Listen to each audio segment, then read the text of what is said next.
Welcome back, Ultimate DIYers. Today we're going to go put some mulch down. We're going to end up putting this mulch, the Virgo, 2 cubic yards in black. And we're going to end up putting probably about 150, 160 bags down, 2 trailer loads full. Let's go see what we can do, and I'll see you guys at the job site.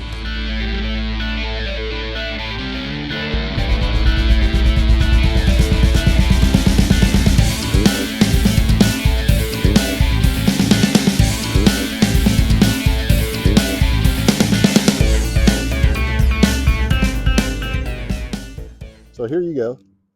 The area is heavily shaded and it has 2 sections. He has a fenced off part on the back side that he wants to get done as well. So I'll be going through this fence and editing on both the front up here and the back. Now he does have other areas like this little garden area with some tomato plants and other things here that we may end up covering. And he also has some way up in the front. Let's see if I can show you a little bit better. But way up in that front area as well. Actually, we'll just walk to that area. Okay, so we actually went and picked up the mulch yesterday. There's about 60, 65 bags in here, I believe, right now. Weighted my little trailer down pretty good. We may end up having to go back and get more. I'm going to use the wheelbarrow to wheel it all the way into the yard. We're going to start right at the front up in here. Actually, we'll start on the opposite end and work our way this direction because the area inside this fence is actually most important to him. So we are going to carry all the way inside and along the fence line, which you can see is heavily shaded. That's why he's not too worried about a fabric. If we have leftover, we may go ahead and cover this little front garden area here, which has some tomato plants and stuff in it. I think he just planted most of those.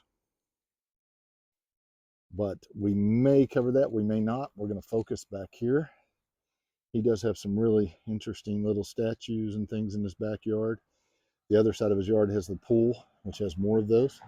But we'll cover it all the way down, and we're going to go about 3 inches deep and try to keep water from settling here. I had to treat all of these bushes earlier this year because they had a fungus growth on them, and that's generally caused from too much water setting and on the bushes. So we're going to do that for a little drainage to keep it down. And he's changing out all these little sprinkler heads and having it move away or spray away from the bushes so they're not getting too much water. When they're established like this, they really do not require a whole lot of water. If we do have enough left over, we're probably going to work this area and put the mulch down up here as well.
Okay, all of the bags are actually down, or at least the majority of them, kind of pre-spread out. We're going to go ahead and start putting the mulch down, but I wanted to go over a couple of things with you.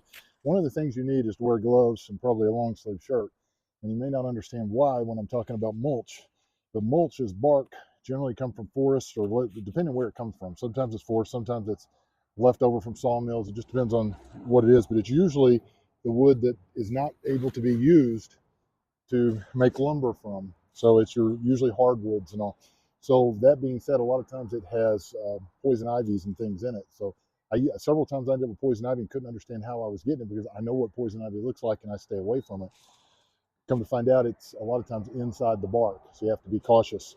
Now, this bark, I just wanted to point out to you, this is Scott's, and this is the 1.5 cubic foot. For the same price, a lot of times if you look, you can find 2 cubic foot as well in different brands. This is black, which means it has a dye in it, and these dyes are only guaranteed for 12 months, so keep that in mind. That's why a lot of times people don't use the dye, they'll use a natural color. Now, that being said, usually what it means is it's going to fade out. It won't be as dark black as it is today when you put it in. So a couple of the other things you're probably going to need, like I use a good DeWalt razor knife to open up my bags quickly and efficiently. And I'll use a bigger hat. I'm in the deep south. We're in Texas, and it is June right now, so it is extremely hot. I'll carry several shirts and change them throughout the day so that I don't end up getting rashes. I wear a good hat to block off the sun off my ears and my neck and my face. And I would suggest, if you have the ability to bring a fan along, plug it in and have that blowing you while you're working as well, because this tends to take a little while, and it's not a hard job, it's a bit tedious. But those are a few of the things. One other thing I would carry is a good pad for the knees, protect your knees, because you're going to be down spreading it out. And then I'll go back with a rake and rake it and level everything. Now, if I was actually putting down the mesh, I would spread the mesh out first, and they have metal clips you'll knock into the ground to hold the mesh, and then you'll cover it. Like I said, if you notice, very little sunlight hits the bottom of this. So this is the way his normally looks right now without any type of weed killer or anything over it. Weeds just don't seem to grow in there because there's no sunlight there. So, and if you do get a weed here and there, it's pretty easy to pull out, especially on mulch. So we're not going to put that down, like I said earlier. So that all being said, let's go ahead. I'm going to put the camera on time lapse so it doesn't bore you to death, and you can kind of watch me throw the stuff down in time lapse, and then I'll come back and spread everything out. We'll probably have a little closing comments on it and see what you think.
few months ago. Got rid of most of it. I noticed there's still some left, so we went and trimmed back a little further, and we're going to retreat also. So on top of putting all the mulch in, we're kind of cleaning up the bushes. They look a little scarce right now, but they'll thicken back up and come back pretty strong. These are older bushes with a good root system. So the second part of this, the next day, we're going to go ahead and put down the mulch all along the front of the house here. You can see this whole area. We're going to do that, and then back, all the way back in the back where I first started filming this section, on the other side of that fence, we're going to put mulch there. And I'm still guessing that they don't necessarily want to put mulch here where they have their little tomato plants yet, at least at this point. So we shall see how this goes today.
So this is the end of day 2. Did a lot of trimming, cleaning up, trying to make everything look nice. We did find a little bit more of the infection area that they had that had to be cut out, but we've got everything ready there. The center is actually going to be repotted and put into pots, and then we are going to go ahead and mulch around that too. One of the things to keep in mind, they say that the mulch is organic and no problems, but I know they're using a dye in it, so I don't know how safe that dye is. So for all of you Googlers out there, you may want to Google that for me and leave some comments what you find, if it's safe to put that around vegetables. Now I'm pretty sure regular mulch is not that big of a deal, and you can usually get regular mulch free if you call your local tree trimmers. They'll bring it and drop a whole load off for free. All of this went in really well too. It's a minimum of 3 inches thick here. Some areas it's probably even a little thicker, but I think it looks really good. This very front area, she's going to plant all the little plants, and then I'll come back and add the last 2 bags there. So overall, I think it looks great. So maybe we'll see you guys on the next one.